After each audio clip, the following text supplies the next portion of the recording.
Hello, I'm James from FPSGeneral. While the obvious majority of you are here to bask in the rich, audible radiance that is my voice, I'm sure a select few of you want to know more about the skill trees in this, Borderlands 2 game.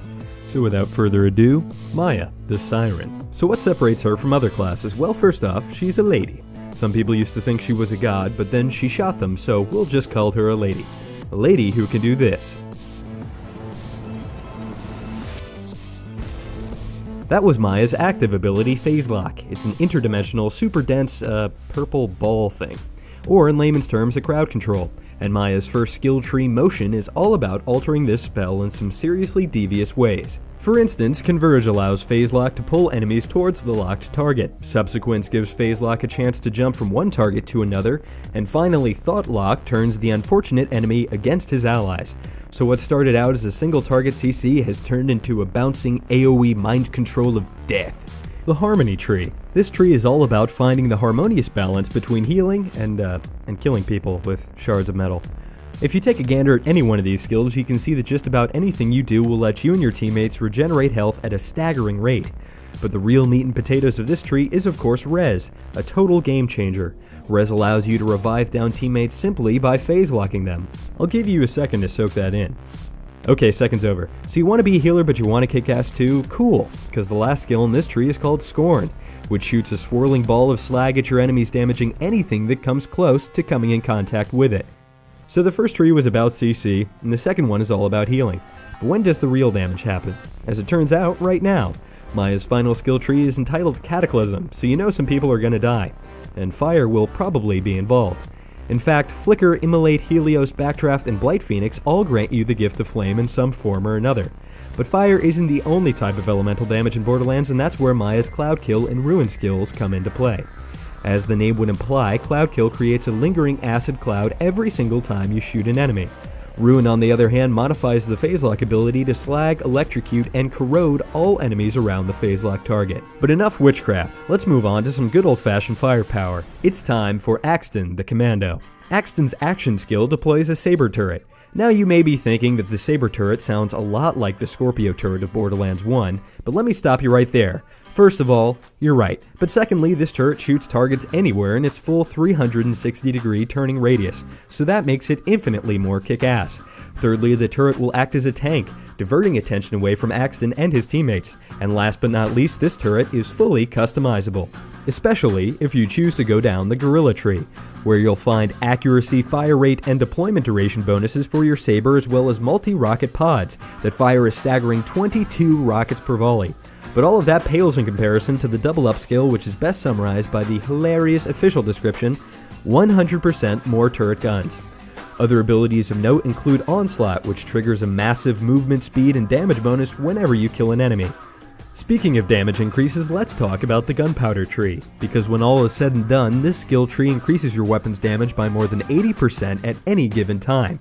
Of course, fire rate, magazine size, and grenade power also receive drastic bonuses. The longbow skill allows you to deploy your turret at great distances, which synergizes beautifully with the final skill in the Gunpowder tree, Nuke, which is exactly what it sounds like. Yeah, so that happens every time you use a turret. But if you're more of a team player, or you just like being alive, then perhaps Axton's survival tree is the one for you. As you would expect, putting points virtually anywhere in this tree will make you as tough as nails. But this tree is far more than just stat increases. How about being able to deploy your turret on walls or ceilings? No? Then how about a damage-absorbing shield that lets friendly bullets pass through it? Well damn, you really are a tough sell. Alright, I'll quit playing around. How about the ability to deploy 2 turrets? And remember, this is the tanking tree. But Axton is more of a stand-up fighter, so if you're into deception and subterfuge, then there really isn't much there for you. Luckily, Zero can be your hero. Baby. Zero's action skill is Deception, which sends him into a state of stealth and causes a holographic decoy to appear in his place. The longer Zero stays in stealth, the more damage his next attack will do, but coming out of Deception early will reduce the cooldown time of the ability. Kicking things off with a bang is Zero's sniping tree. Things like accuracy, steadiness, and zoom increases are a given, but what about a 60% damage bonus for the first bullet in your magazine? Prepare to become an obsessive reloader. I suppose it's also worth mentioning that the final skill in this tree increases your damage with snipers by around 6,000%. I'm not making that number up, but there is somewhat of a catch. Okay, so scoring a critical hit with a sniper rifle increases your normal and critical damage by 6% a stack, and this effect stacks just short of 1,000 times. Unfortunately, if you haven't scored a crit in a while, then the stacks will start to deteriorate, but luckily if you take the bore skill, which lets your bullets pass through multiple enemies, you can see where the critical hit zones are on any given baddie. But what if shooting someone in the face with a sniper rifle is still too flashy for you? Well, then you're in luck, because the cunning tree is as underground as you are. It may take a minute to figure out what these skills are all about, so unlike the tree, I will be simple and blatant. The majority of the tree revolves around shooting enemies in the back, which isn't very easy if they're focused on you. So this tree is reliant on team play, which is evidenced by the death mark skill, which marks an enemy for, well, death, increasing damage done to him by 20% from all sources. So your teammates will love you, and you'll get to throw a bunch of knives at people when you use cloak. Okay, so finally we come to the ultimate cheese tree, the bloodshed tree. Yeah, just as I suspected. Melee damage, melee damage, melee damage, melee damage, and melee damage. Oh, I missed one. Ironically enough, there is a melee override skill, but don't worry, your bonuses still apply. It basically turns your melee into a short dash, which works pretty well with possibly the most badass skill in the entire game. Many must fall. Killing an enemy with a melee attack while stealth allows you to immediately use deception again, redeploying another hologram and re-stealthing. Unfortunately, it cannot be used in succession. I'm just kidding, of course it can. Have fun never coming out of stealth. You know who else never came out of stealth? Salvador the Gunzerker, because he never went into it in the first place. Salvador's active ability is the most awesome simple idea since, pants. Pants are awesome, but not even pants are as cool as Gunzerking. When activated, you can dual wield any 2 weapons in the game, period. Salvador's first tree is GUNLUST, which is all about switching to a new gun instead of reloading. This is made possible by the autoloader skill, which instantly reloads all of the guns that aren't currently in your hands whenever you kill an enemy. Skills like All I Need Is One further incentivize weapon juggling by giving the first shot fired after switching a damage bonus. On the flip side, we have Money Shot, which gives 400% more power to the last bullet in your magazine.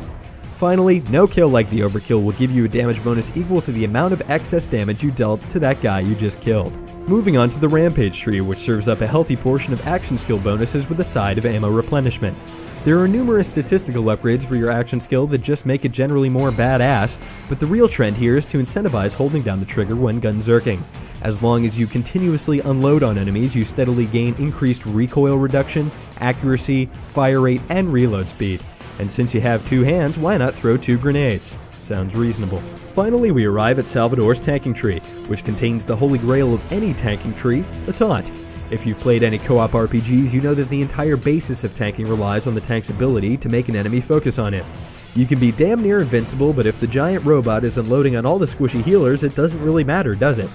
Anyway, this whole dilemma is entirely avoided with the Come At Me Bro skill, which continuously taunts enemies while Salvador's gunzerking, as well as providing him with incredible damage resistance bonuses.